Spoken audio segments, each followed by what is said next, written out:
Headline: Trump's unprecedented assault on the Federal Reserve. Published at 6:23 p.m., January 12, 2026.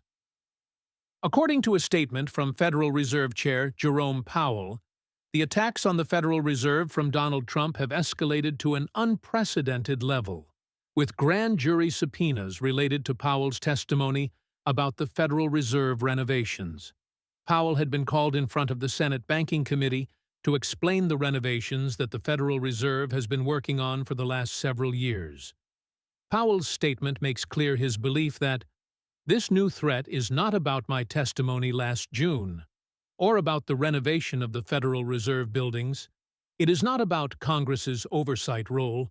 The Fed, through testimony and other public disclosures, made every effort to keep Congress informed about the renovation project. Those are pretexts.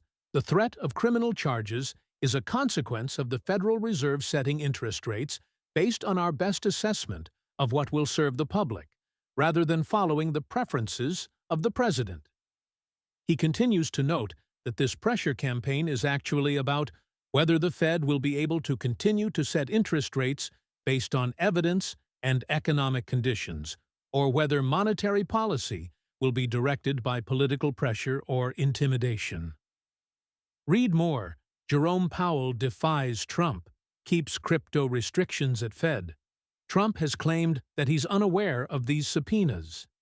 Federal Reserve independence is the long-standing idea that the best way for it to achieve its dual mandate of currency stability and employment was for it to be able to make its policy decisions free from the influence of the executive. Powell was originally nominated to this position by Trump during his first term, and Powell and Federal Reserve independence from the executive more broadly have been loudly attacked by Trump during his second term. Indeed, Trump has extorted the Federal Reserve to lower its interest rates and declared his nominee to be a numbskull and too stupid. He also claimed that he could remove Powell for fraud. Additionally, Trump, who's had many cognitive tests performed by his doctors recently, has claimed that he's surprised that Powell was appointed and further claimed that he was surprised, frankly, that Biden put him in. Trump is the one who originally nominated Powell, not Biden, though Biden did renominate Powell and received broad bipartisan support for this nomination. The president has also repeatedly stated that he has the right to remove Federal Reserve governors and the chair under his powers as president, despite there previously being broad consensus that this would be a dangerous infringement on Federal Reserve independence.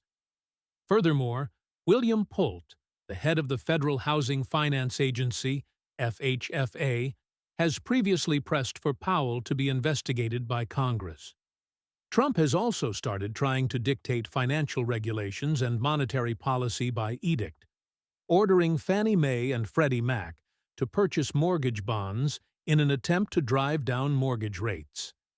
He's also claimed that he'll cap credit card interest rates at 10% by January 20th, and has lied by claiming that this edict, which hasn't been passed by Congress, has the force of law. This assault on Federal Reserve independence threatens the safety and stability of the dollar and the United States Treasury's market, where investors rely on Federal Reserve independence for their trust in these assets. Loss of Federal Reserve independence may threaten the dollar's status as the world reserve currency and have globe-spanning financial repercussions.